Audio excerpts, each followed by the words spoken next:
فلا تقل لہما اف ولا تنہرہما، اگر تیرے پاس دو یا دونوں میں سے ایک بڑھاپے کو پہنچ جائیں تو پھر ان کے سامنے تو نے اف بھی نہیں کہنا، اور نہ ان کو جھڑکنا ہے اور ان سے نرم لہجے میں بات کرنی ہے۔ جب ماں باپ جوان ہوں، بچوں کی ضروریات پوری کر رہے ہیں، ان کے تعلیمی اخراجات اور ان کے معاشی سارے معاملات درست کر رہے ہوں، تو اس وقت تو والدین کی بچے تعظیم کرتے ہی۔ امتحان اس وقت شروع ہوتا ہے جب ماں باپ بوڑھے ہو جاتے ہیں اور چلنے پھرنے کی سخت بھی نہیں رہتی، صرف سانس کی ایک ڈوری لٹکی رہتی ہے، اور جس طرح بچہ اپنے بدن سے مکھی بھی نہیں اڑا سکتا تھا، اب یہ حالت ماں باپ پر آ گئی اور بچے کی طرح مزاج چڑچڑا ہو گیا۔ زمانے کے حالات بدل گئے، لیکن ماں کی پرانی، باپ کی وہ پرانی روش ہے، وہ اسی انداز میں اسی ڈگر میں بات کرتا ہے۔ یہ آزمائش کے دن ہیں، یہ امتحان کے دن ہے۔ اب دیکھنا ہے والدین کی اس وقت تعظیم کون کرتا ہے۔ فرمایا اما یبلغن عندک الکبر، اگر تیرے پاس وہ بڑھاپے کو پہنچ جائیں، دونوں پہنچ جائیں، یا تیری خوش قسمتی کہ دونوں میں سے ایک پہنچ جائیں یا دونوں پہنچ جائیں، تو پھر ان کی تو نے تعظیم کرنی ہے۔ کیا کیسے تعظیم کرنی ہے؟ فلا تقل لہما اف، تو نے ان کو اف بھی نہیں کہنا۔ حضرت امام فخر الدین رازی کے حوالے سے میں آج ہی صبح یا گزشتہ شب اف کی تشریحات دیکھ رہا تھا، انہوں نے 12-13 اقوال بیان کیے ہیں، لیکن 2 قول فرماتے ہیں۔ اف یہ ہے کہ انسان کے بدن کے اوپر جو شفاف رہتا ہو، صاف رہتا ہو، مٹی پڑ جائے، ریت کا ذرہ پڑ جائے تو اس کو پھونک مار کے اس کو ہٹاتا ہے، تو وہ پھونک سے جو آواز پیدا ہوتی ہے اس کو عربی میں اف کہتے ہیں۔ تو پھر اف ہر اس چیز کے لیے منقول ہو گیا جو ناپسندیدہ ہے۔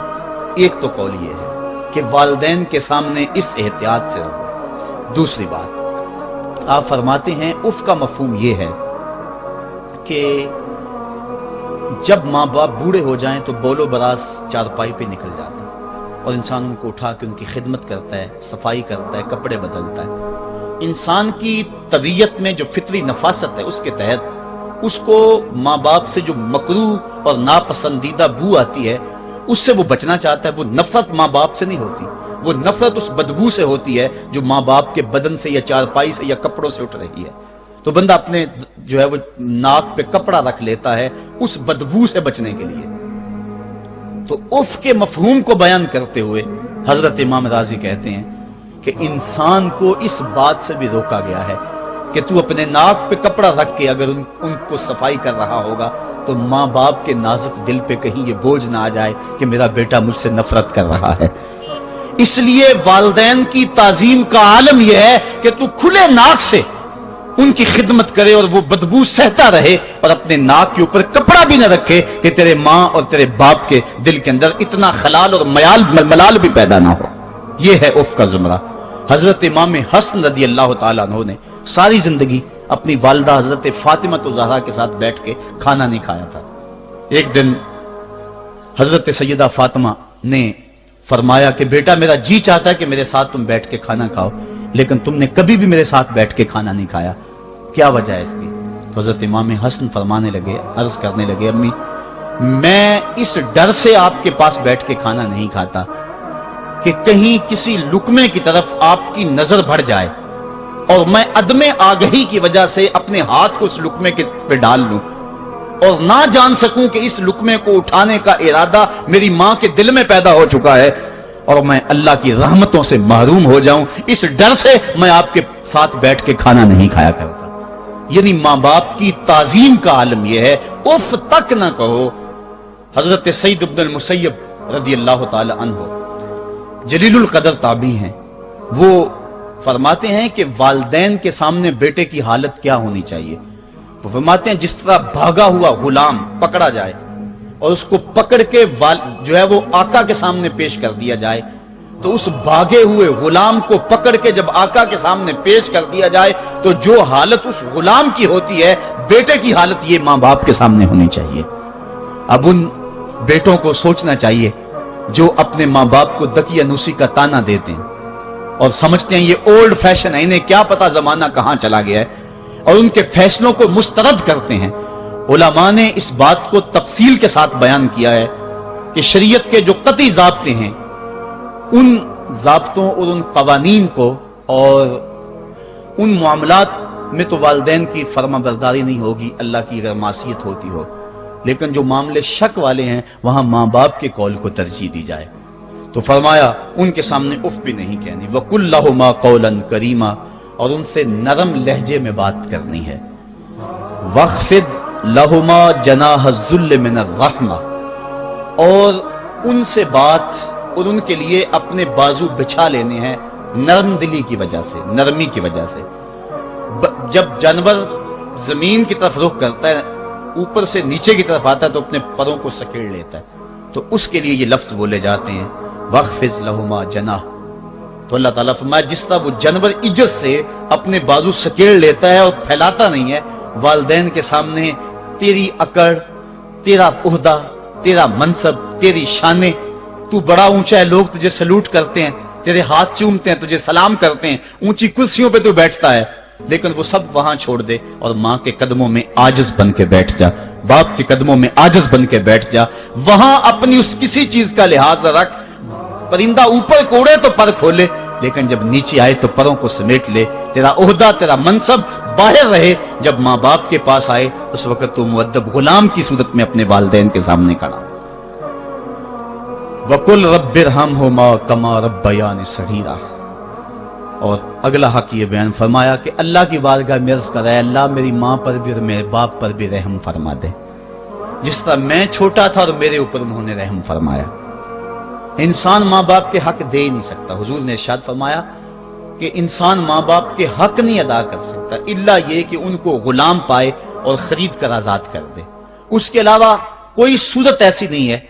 ایک شخص نے حضور کی خدمت میں حاضر ہو کے عرض کیا حضور میں اپنے والدین کی بڑی خدمت کی ہے، اس کو امام حقی نے لکھا ہے، اور جن مراحل سے میں گزرتا رہا ہوں ان مراحل سے میرے ماں باپ گزرے اور میں نے ان کی خود خدمت کی ہے۔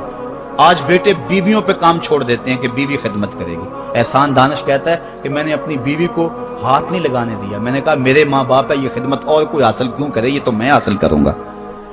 تو ساری خدمت میں نے خود کی، جس طرح انہوں نے نوالے توڑ توڑ کے میرے منہ میں ڈالے میں نے بھی حضور ایسے کیا، جس طرح میرے لیے میری ماں رات جاگتی رہی میں بھی اپنی ماں کے لیے جاگتا رہا۔ جن جن مراحل سے میرے لیے وہ گزرے تھے اتفاقاً میرے حالات، میرے ماں باپ کے حالات ایسے پیدا ہو گئے کہ میں نے اسی طرح اپنے ماں باپ کی پرورش کی ہے اور میں اپنے ماں باپ کی جو ہے وہ میں نے خدمت کی ہے، تو کیا میں نے اپنی ماں کا اپنے باپ کا حق ادا کر دیا ہے؟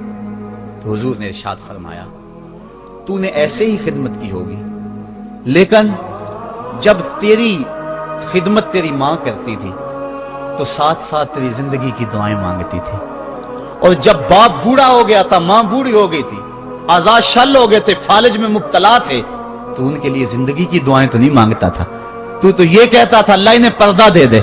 تیری ماں نے تو کبھی تیرے لیے پردہ نہیں مانگا تھا، بیٹا لولا ہو بیٹا لنگڑا ہو، ماں کبھی نہیں کہتی بیٹے کو ڈاکٹر جواب دے دیں، ماں کبھی نہیں کہتی کہ میرے بیٹے کو اللہ پردہ دے دے، ماں یہی کہتی ہے مالک مجھے لے لے، میرے بیٹے کو زندگی دے دے، میں سب کچھ بیچ دیتی ہوں، اپنا زیور بیچ دیتی ہوں، میرے بیٹے کی صحت بچ جائے، میرے بیٹے کی زندگی بچ جائے۔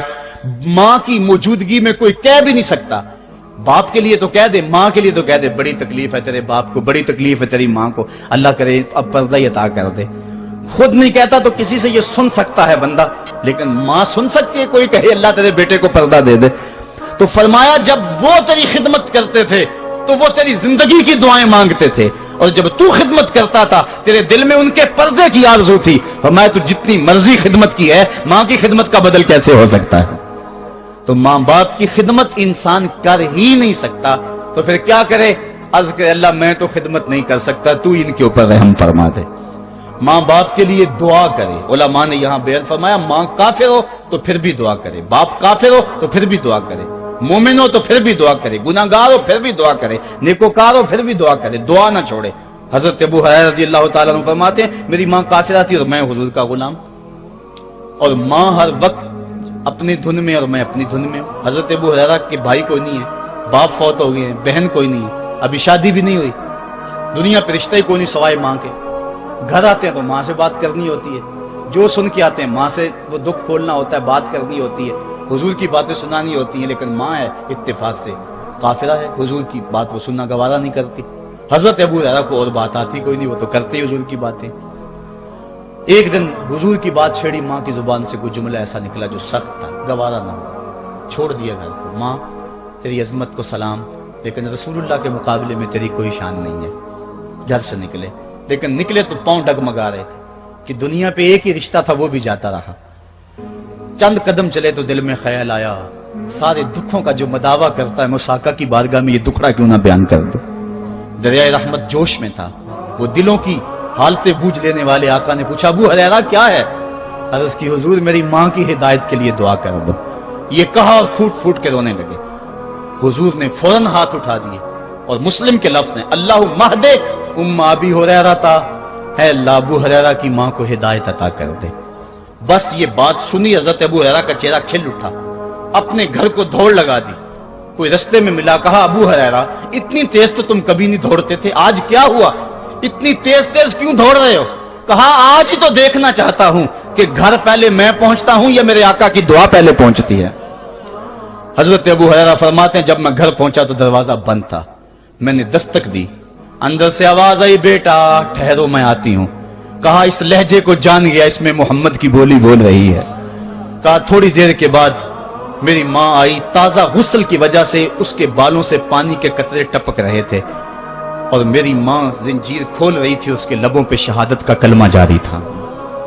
تو والدین کے لیے مغفرت کی دعا کرتے رہیں، والدین کی بخشش کی دعا کرتے رہیں۔